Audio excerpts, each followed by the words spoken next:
बच्चों पढ़ रहे हैं कक्षा 8 की गणित और हमने शुरू किया है अध्याय 5 आंकड़ों का प्रबंधन। इससे पिछले वीडियो में हम प्रश्नावली 5.1 कंप्लीट कर चुके थे।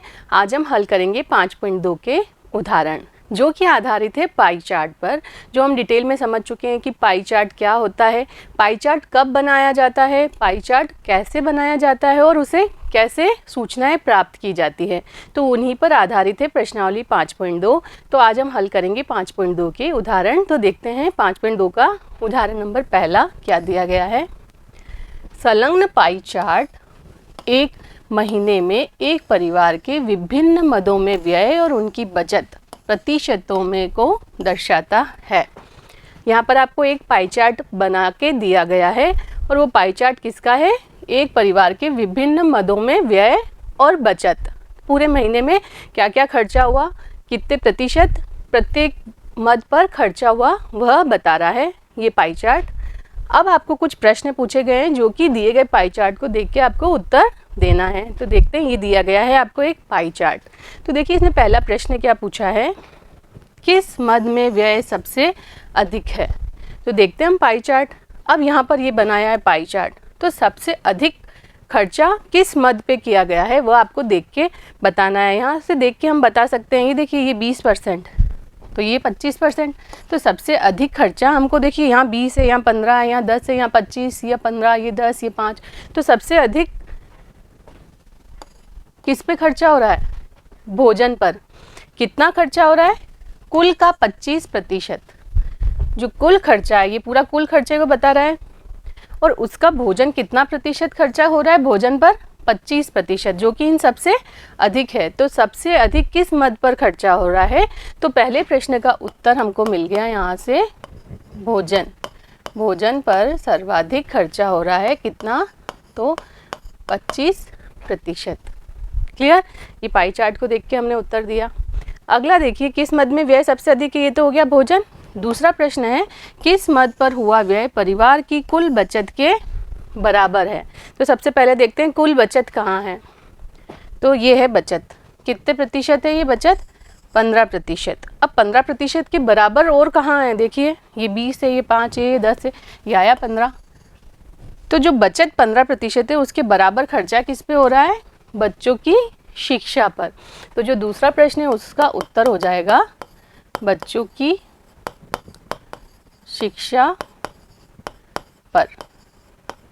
यही पूछा गया था आपसे, क्या पूछा गया था, किस मद पर हुआ व्यय परिवार की कुल बचत के बराबर है। तो यहाँ से हम देखते हैं कि बच्चों की शिक्षा पर हुआ व्यय 15% है और बचत भी क्या है, 15% है।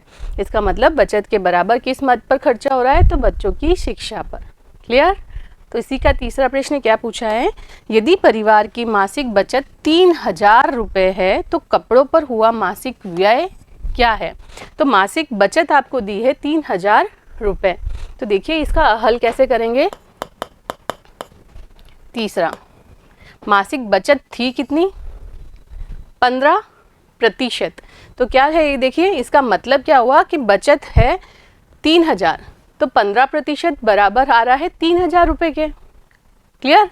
तो यहाँ क्या लिखेंगे, कुल का 15% बराबर दिया गया है 3000 रुपये के। क्लियर। अब आपको पूछा कपड़े पर व्यय कितना हुआ। कपड़ा कहाँ दिख रहा है, यहाँ पर परिवहन, मकान किराया, बच्चों की शिक्षा, भोजन, ये कपड़ा, ये 10% खर्चा हो रहा है कपड़ों पर। तो यहाँ से हम बता रहे हैं कि 15% बराबर है 3000 रुपये के। तो 1% किसके बराबर होगा, इसलिए 1% किसके बराबर हो जाएगा, एक एक ही नियम लगाएंगे। तो 3000 बटा ये जो 15 था वो नीचे आ गया, इसलिए 10% किसके बराबर होगा, 10% बराबर 3000 बटा 15 गुणा में आ जाएगा 10। क्लियर, एक एक ही नियम किया। तो 15 से कट रहा है, 15 दूनी 30, ये आ गया 200 और पीछे एक जीरो और लग जाएगा तो कितने रुपए आ गए, 2000। तो क्या हो गया, इसलिए कपड़े पर व्यय, कपड़ों पर व्यय बराबर 2000 रुपये। तो हर महीने कपड़ों पर खर्चा कितना का आ रहा है, 2000 रुपये का। क्लियर, समझ में आया? आपको एक पाई चार्ट बना के दिया होगा और फिर आपको कुछ प्रश्न पूछे गए होंगे, तो पाई चार्ट देख के आपको प्रश्नों का उत्तर देना है।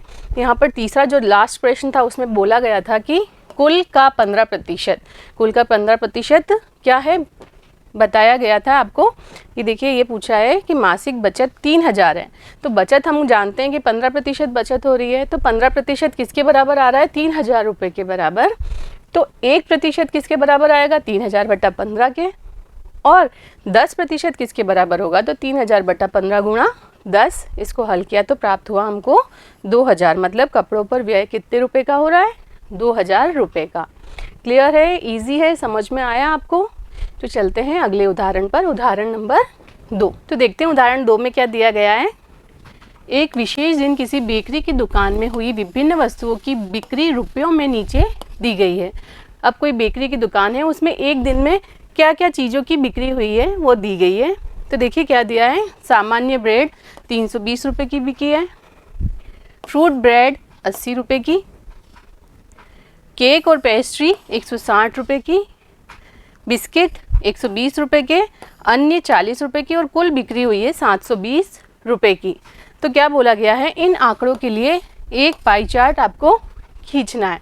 तो सबसे पहले हमको क्या दिया गया है, वस्तुएं दी गई है और कितनी बिक्री हुई है वह दिया गया है, और कुल बिक्री हमको दी गई है 720 रुपये की। तो कुल के लिए हम पाई चार्ट बनाते हैं। हमने क्या सीखा है, पाई चार्ट किसके लिए बनाया जाता है? किसी संपूर्ण के विभिन्न भागों को प्रदर्शित करने के लिए पाई चार्ट बताया जाता है। तो ये एक संपूर्ण दिन की बिक्री बताई गई है और इसके विभिन्न भाग बताए गए हैं, तो इनको पाई चार्ट से प्रदर्शित कर सकते हैं। तो देखिए हल। सबसे पहले हमको ये विभिन्न वस्तुओं के लिए केंद्रीय कोण का मान निकालना होगा। क्लियर? तो देखिए क्या लिखेंगे यहाँ, वस्तुएं, फिर आएगा बिक्री। क्लियर? तो देखते हैं वस्तुएं कौन कौन सी है। पहली सामान्य ब्रेड, सामान्य ब्रेड। दूसरी है फ्रूट ब्रेड। तीसरा केक और पेस्ट्री, केक और पेस्ट्री। चौथा बिस्कुट। आगे देखिए अन्य। क्लियर? अब देखिए बिक्री कितनी दी गई है, ये वस्तु और बिक्री कितनी है। तो सामान्य ब्रेड 320, फ्रूट ब्रेड 80, केक और पेस्ट्री 160, बिस्कुट 120 और अन्य 40। ये अन्य 40। क्लियर? अब हमको ये संपूर्ण बिक्री कितनी हुई है कुल, वह भी दिया गया है। कितना दिया गया है? 720। तो यहाँ आ जाएगा 720 रुपये की कुल बिक्री हुई है। क्लियर? तो हमको ये देखना है कि ये सारी चीज़ें संपूर्ण का कितना भाग है। तो ये जो नेक्स्ट कॉलम आएगा वो आएगा संपूर्ण का भाग। संपूर्ण का भाग, संपूर्ण कितना है? जो पूरा है वह तो है 720 रुपये। तो ये जो 320 है वह संपूर्ण का कितना भाग है, तो वो निकालने के लिए क्या करेंगे हम, 320 बटा कर देंगे 720। क्लियर? तो क्या करना पड़ेगा, ये 1 0 से 1 0 कट गया, 2 से काटा तो यहाँ आ गया 2 एकम 2 और 2 छंग 12। क्लियर? ये नीचे काटा हमने, 2 से काटा तो कितना आ जाएगा, 2 तिया 6 और 1 बच गया 2 छंग 12। तो अगर आपको पूरा काट के लिखना है तो पूरा लिखिए, नहीं तो इतना ही लिख देते हैं हम 16 बटा 36 कि संपूर्ण का भाग निकालना है। मेन रीज़न तो हमको क्या निकालना है यहाँ पर, केंद्रीय कोण। क्या है हमारा यहाँ पर उद्देश्य निकालने का, केंद्रीय कोण के लिए ये पूरी सारणी बनाई जा रही है। तो ये जो अगला कॉलम है वह आएगा केंद्रीय कोण का। जब हमारे पास केंद्रीय कोण होगा तभी तो हम पाई चार्ट बनाएंगे। ये तो पाई चार्ट कैसे बनता है हम समझ चुके हैं। तो हमारा मेन उद्देश्य तो है केंद्रीय कोण निकालना। इसके लिए केंद्रीय कोण निकाल रहे हैं हम सामान्य ब्रेड के लिए। तो क्या आ रहा है, ये संपूर्ण का कितना भाग है, तो ये आ रहा है 16/36। केंद्रीय कोण निकालने के लिए क्या करते हैं हम, 360 डिग्री का गुणा करते हैं, यहाँ पर गुणा करते हैं 360 डिग्री, तो ये कट जाएगा, तो कितने डिग्री का कोण बन रहा है, 160 डिग्री। क्लियर। आगे देखिए 80, तो इसमें संपूर्ण का भाग 80/720 किया, 8 से कट गया, 8 9 72 और ये 0, 1 0 से 1 0 कट गया, तो ये आ रहा है 1/9। तो इसके लिए केंद्रीय कोण का मान कितना आ जाएगा, 1/9 गुणा 360, 9 चौक 36, तो कितने डिग्री का कोण आ रहा है, 40 डिग्री। क्लियर। आगे देखते हैं 160, तो इसके लिए भी हम संपूर्ण का भाग निकालेंगे, बटा करना है हमको 720, ये है 720, 160/720। क्लियर। 4 से काट के देखते हैं, ये तो हो गया 4 चौक 16, ये हो गया 4 एकम 4, बचे 3, तो ये हो गया 32, तो कितना होगा, 8 चौक 32, तो ये आ गया 4/18। तो इसके लिए केंद्रीय कोण का मान कितना हो जाएगा, 4/18 गुणा 360, तो काटेंगे 18 एकम 18, 18 दूनी 36, 4 दूनी 8, 80 डिग्री। क्लियर। आगे चलते हैं 120, तो इसके लिए संपूर्ण का भाग निकालना है, तो 720 का भाग लगाया, 12 से कट रहा है, 12 छंग 72 होता है, 12 एकम 12, 12 छंग 72, तो ये आ रहा है 1/6। अब हमको केंद्रीय कोण निकालना है, तो गुणा कर दिया 360 का, तो ये आ गया 60 डिग्री। क्लियर। समझ में आ रहा है। अब बचा है अन्य, तो ये संपूर्ण का कितना भाग है, पहले तो हम वो निकाल रहे हैं, तो 4 एकम 4, 4 एकम 4, बचे 3, ये हो गया 32, 8 चौक 32, ये आ रहा है 1/18।